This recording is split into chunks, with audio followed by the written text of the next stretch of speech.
Ready start. कुछ समय पहले संसद ने महिलाओं के लिए सीटें आरक्षित करने का कानून बनाया था। हालांकि इसमें कोई संदेह नहीं है कि यह एक सकारात्मक कदम है, लेकिन महिलाओं के लिए अभी बहुत कुछ किया जाना बाकी है। खासकर आर्थिक क्षेत्र में महिलाओं के आर्थिक सशक्तिकरण के मामले में भारत अभी बहुत पीछे है। देश में अवसरों की कमी नहीं है, लेकिन लैंगिक रूढ़िवादिता, सामाजिक दबाव, असमान वेतन और संसाधनों तक समान पहुंच की कमी के कारण ये अवसर बाधित रहते हैं। उदाहरण के लिए कंपनी अधिनियम 2013 में प्रावधान है कि सभी बोर्डों में कम से कम एक महिला होनी चाहिए। इसके बावजूद भारत में सभी बोर्ड सदस्य पदों में से केवल 17.1% में ही महिलाएं हैं।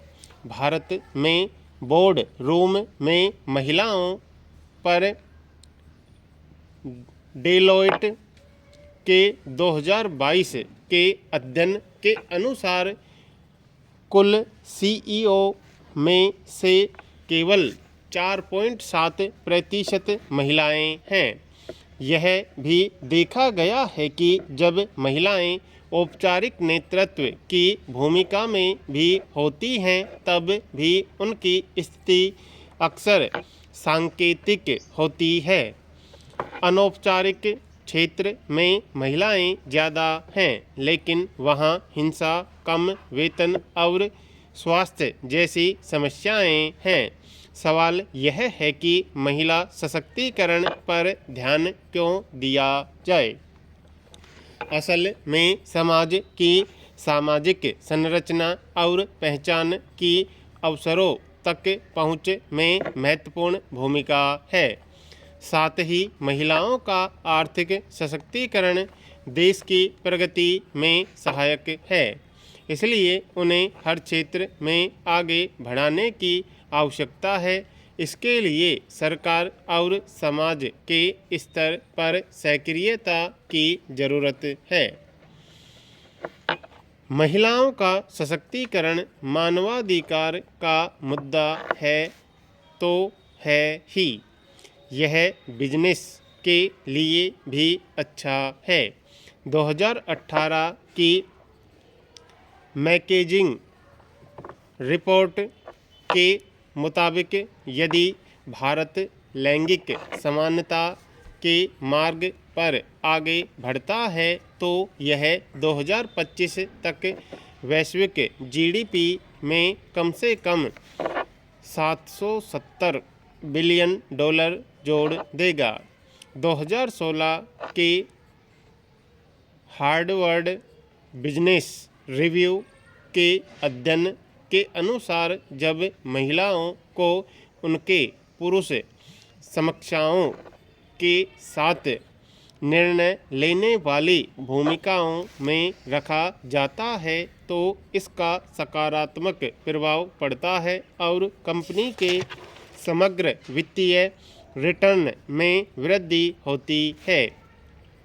यूएन की एक हालिया रिपोर्ट से यह भी पता चलता है कि लैंगिक खाई को खत्म करने से पूरी दुनिया में बड़ी संख्या में नौकरियां बढ़ सकती हैं। एक सकारात्मक बात यह है कि भारत में कम से कम 15 मिलियन महिलाओं के स्वामित्व वाले सूक्ष्म, लघु और मध्यम उद्यम हैं। हालांकि इनमें से 90% से अधिक व्यवसाय विभिन्न कारणों से ऋण क्षेत्र से लाभ नहीं उठा पाते हैं। तकनीकी जानकारी की कमी, विलंबित भुगतान के साथ परिचालन संबंधी मुद्दे भी इसका कारण है। भारत सरकार को सूक्ष्म लघु और मध्यम उद्यम विकास अधिनियम 2006 में पर्याप्त संशोधन करके महिला उद्यमियों को सशक्त बनाने के लिए एक रास्ता तैयार करना चाहिए। सशक्त बनने के लिए लड़कियों की शिक्षा पर ध्यान देना भी आवश्यक है। ऐसे स्कूलों की ज़रूरत है जहां लड़कियां रह भी सकें। इससे बाल विवाह और हिंसा से तो लड़कियों को बचाया ही जा सकता है, उनको रोजगार के क्षेत्र के लिए भी तैयार किया जा सकता है। लड़कियों को स्कूल में रखने के लिए स्वास्थ्य देखभाल के साथ साथ पानी और स्वच्छता सुविधाएं भी आवश्यक है। इससे मृत्यु दर में कमी, बेहतर स्वास्थ्य परिणाम और एनीमिया के मामलों में कमी आएगी। कृषि में महिलाओं के योगदान की उपेक्षा नहीं की जा सकती। मुश्किल यह है कि भारत के विभिन्न राज्यों में जब कृषि भूमि विरासत में मिलने की बात आती है तो महिलाएं पुरुषों के बराबर नहीं हैं। कुछ राज्य महिलाओं को कृषि भूमि का उत्तराधिकार प्राप्त करने की अनुमति ही नहीं देते हैं, जबकि कुछ राज्य महिलाओं को ऐसी भूमि का उत्तराधिकार केवल तभी प्राप्त करने की अनुमति दे देते हैं जब परिवार में कई पुरुष उत्तराधिकारी न हो। कुछ राज्यों में भले ही महिलाएं कृषि भूमि का उत्तराधिकार पाने में सक्षम हों, लेकिन उस पर उनका पूर्ण अधिकार नहीं होता। उनकी मृत्यु के बाद भूमि परिवार के पुरुष उत्तराधिकारियों को वापस मिल जाती है।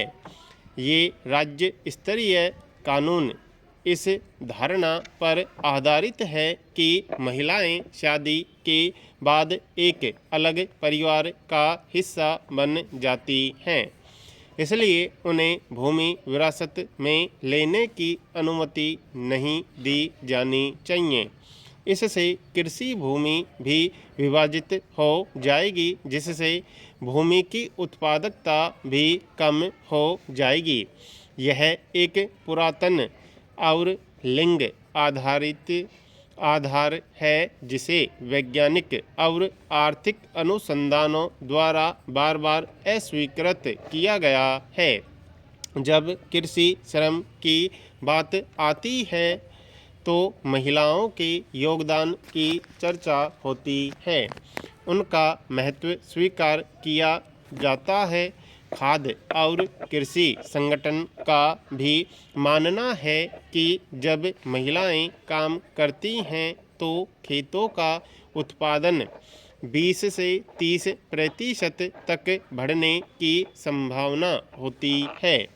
जब तक इस व्यवस्था में सुधार नहीं किया जाता, तब तक विशेषकर ग्रामीण स्तर पर महिलाओं का आर्थिक सशक्तिकरण अधूरा सपना ही बना रहेगा।